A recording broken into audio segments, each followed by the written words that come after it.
You have to say that until you believe it. Yeah. And only when you declare it will it come to pass that God is incredible. That's right. Now, if you don't believe it, then you're wasting your breath. Because God is truly incredible. Yes, He is. Because we woke up this morning, amen. And it's hard to explain, you know why we wake up, but He desired for us to, and that's the only reason we get up in the morning, amen. So that's why I can sing that God is incredible, amen, amen. So I'm not going to be before you that long. So take your time. Yeah. So I first want to give honor to my bishop, Bishop of South San McNeil, Pastor Jeff, Pastor Mommy Roscoe here, the ministers, the deacons, to the baddest band in the land. Yeah, clap it up. And to you out here in the congregation, thank you for the opportunity. Yeah. So I'm going to be reading from Mark 5:25 through 34. Amen. So when you have it, say amen.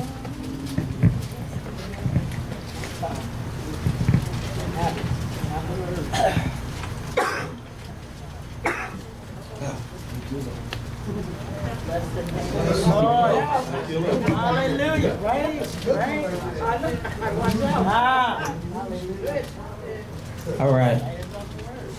And a certain woman which had an issue of blood 12 years, and had suffered many things of many physicians, and had spent all that she had, and was nothing better, but rather grew worse.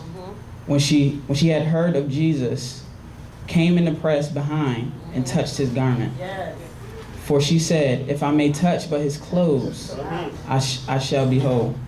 And straightway the fountain of her blood was dried up. And she felt in her body that she was healed of the plague. And Jesus, immediately knowing himself that virtue had gone out of him, turned him about in the press and said, who touched my clothes? And his disciples said unto him, thou seest the multitude thronging thee, and sayest thou, who touched me? And he looked around to see her that had done this thing. But the woman, fearing and trembling, knowing what was done in her, came and fell before him, and told him all the truth. And he said unto her, daughter, thy faith hath made thee whole. Go in peace, and be whole of thy plague.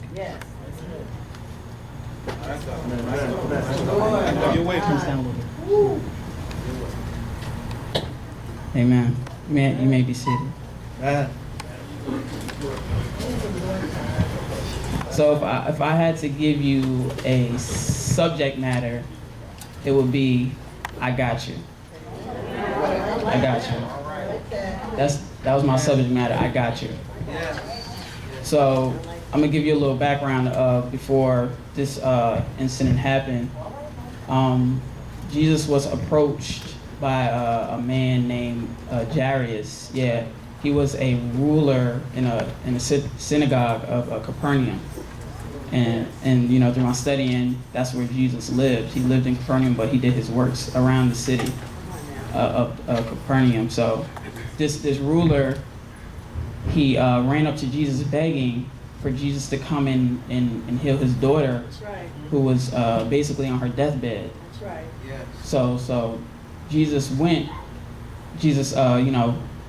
with him to his house, and during that time, a crowd or a throng, which they put in the Bible, a throng, which means assembled or gathered with him. So a crowd of people gathered while Jesus was going to heal the ruler's daughter. So verse 25 says, and a certain woman which had an issue of blood. Talk about that. So she had an issue of blood. So I was wondering, what was her issue. Come on. Now, I want you to put yourself in her position, because we all have problems, because that's why we're here. You know, we're not perfect, so we all have an issue. So I was wondering what her issue was, and I found out that she had a hemorrhaging, or her body was hemorrhaged, or she was her body was hemorrhaged, and hemorrhage is a profuse discharge of blood, as from a ruptured blood vessel or bleeding. So it's in the context of her menstrual cycle. She was bleeding, which made her physically and mentally weak. All right, so she was physically and mentally weak, and she went. And verse 26 says, and she suffered many. The rest of verse 25 is for 12 years. That's right. So for 12 years, physically and mentally weak. My God. Physically and mentally weak. For 12 years, she suffered this thing. She suffered this thing. I mean, can you imagine being depressed for 12 years? My God. Can you imagine struggling with alcohol abuse for 12 years? You know you want to get better, but can you imagine struggling for 12 years? Now, I don't know what your issue is, but whatever your issue is, can you imagine going through that for 12 years? Because we know God puts us in situations, and at some point in time, you ready to come out, and you're like, I'm going to get out of this. But can you imagine going through what you're going through for 12 years? 12 years. Come on. 12. I can't say 12 years enough, but 12 years is a long time. 12 years is a long time, and I can see how it can beat a person down to the point of giving up. I'm surprised she didn't commit suicide. Come on now. Talk about it. Go ahead. Honestly, Go ahead. after the first year, I'm surprised this woman did not commit suicide, and then verse 26 goes in to say, and had suffered many things of many physicians. That means she went to the doctors. She tried to go and get some help. Amen. She did everything. She spent everything she had trying to get better. Or she tried to get better, and there was nothing they can do. So for 12 years, I spent every dollar I had. I don't know if I was going to eat. I didn't know if I was going to pay my bills. I didn't know, where my next dollar was coming from. But I spent everything I had to try to get better, and there was nothing anybody can do for me. Imagine that. Just imagine it. Imagine that. So it says, and nothing was better, but it grew worse. Wow. So after every year, imagine what you're going through getting worse and worse and worse. It's like this. Well, it's not like the stock market, because the stock market goes like this, but it's like a hill that you have to go up, and at some point the hill comes back down. But how far was her hill? Had to be so high, like and steep. All that she was going through, her hill had to be so humongous that she was walking up, and it only got steeper and higher and steeper and higher, and she was just beaten down from this issue that she had. So, after a while, we get to a place like we feel like giving up. Like I said, after the first year, she probably was going to commit suicide, or most of us, we would have committed suicide from going through whatever issue it is. That's right. And it seems like there was like no hope. If you knew, somebody went through something that long, it's like, oh, she was a goner. Like there was no hope for that woman. There was no purpose for her. Why is she still here? She's struggling with something for so long. Why is she still here? And it's like, you think about it, like, it's a reason why she's still here, and we're gonna get to that point. So even in our situations when we're going through something, and we have an issue, our prayers should never be, Lord, take me out of this. And I'm gonna tell you why. It seems like a real thing to say, but your prayer should never be, Lord, take me out of this situation. because there's a reason why you're in it. That's right. So now, if we're praying, Lord, take me out, Lord, take me out, Lord, take me out, he said, why? I put you here for.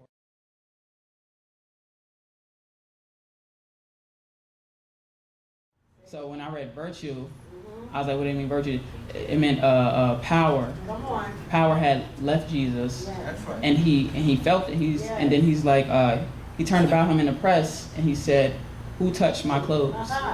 So again, when I read that, I thought about it like Jesus was mad. Like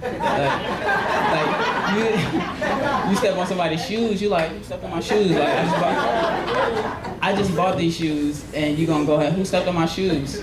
So, and I was laughing like, Jesus about to go off on this lady.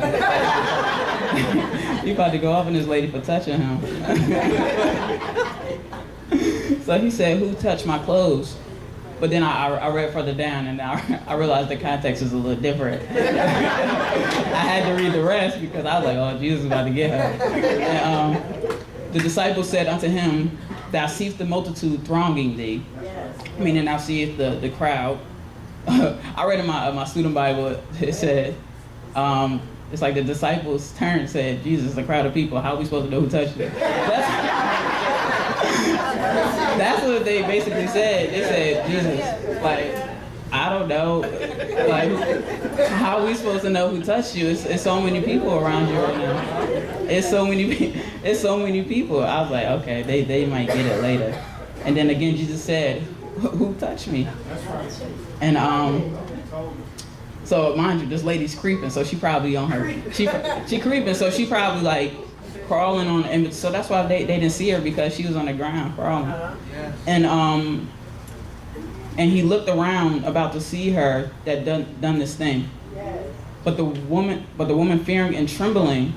See, that's the part. That's what made me think that Jesus was mad at her. She was fearing because he was asking who touched me, and she was trembling, knowing that what was done in her. So she then got her miracle then. So she was like in shock, like this has really happened for me. And knowing what was done in her, came and fell down before him and told him all the truth. She said, I touched you. That's it. She said, it was me. I did it. Yes. So I'm like,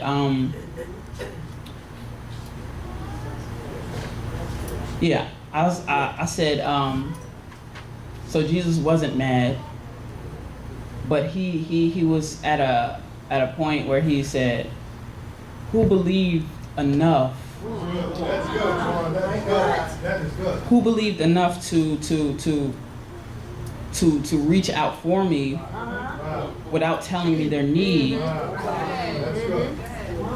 in order to be or to order to get what they need or order to be healed? Who believed in me enough to do that? So that's how when I realized that he wasn't mad. That woman believed in him enough to reach out for him to be healed. She believed in him enough. And then he said unto her, daughter, thy faith hath made thee whole. Go in peace and be whole of thy plague. She had faith enough to reach her hand out and touch but just a piece of his clothes. So can you, let's say we all have been to school, correct? We all have raised our hands for something, correct? So when we're in need, where we're doing a problem or whatever, a test or whatever the case is, and you're like, this is a test. I don't know if I raise my hand, will this teacher give me the answer? I've done it. Hey, we taking the test, Miss So-and-so. I don't know, I'm stuck. Maybe you could shoot me a freebie. I'll do some extra credit or something, you know what I mean? Like, help me out. But we're all in school, and this showed me the simple posture of reaching here, not knowing the in-between, not knowing what's here. A simple posture of just raising your hand just like this. A simple posture of raising your hand. A simple of faith. Of faith. And God is saying, if you can stretch your hand in faith, He is saying, I got you. He is saying, I got you. Just a simple posture of faith. God is saying, I got you. I got you. I got you. That's good. Got you. God is saying, I got you. If you can just...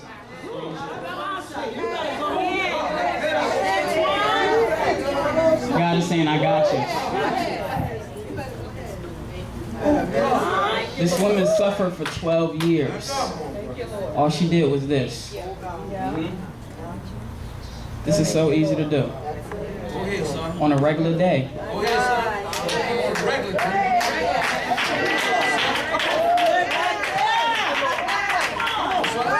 That's it.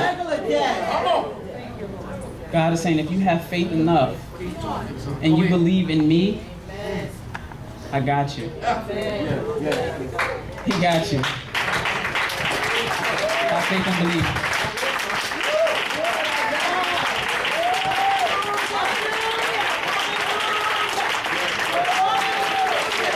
Come on, put those hands together for Jesus. Come on. Come on, put those hands together.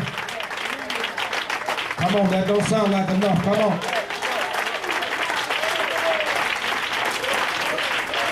Clap your hands, O ye people, and shout unto God with the voice of triumph. Come on, if you got an issue, put your hand forth. Come on. No matter what your issue is. As you lift your hands toward heaven today, I want you to close your eyes but open your heart and keep your ears and your soul and spirit in tuned to God. This young man stood before us today to give us a word from the Lord. The Lord said, I got you. Matters not so much what your issue is. He basically was saying great faith will bring you great opportunities. Jesus never said the healing was in his clothes or even in his body. He said the healing was in your faith. But as Brother Antoine began to expound upon what God had shared with him, I could hear the Lord saying, close up the space. See, if you reach out your hand, you're reaching out into the space that is between you and him.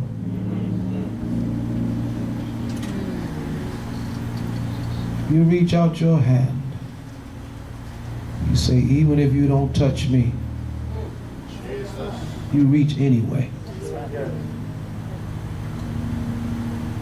Because I'll know about it. Because it's not so much that you touch me with your hand, but you touch me with your faith. Somebody here today needs a touch from the Lord.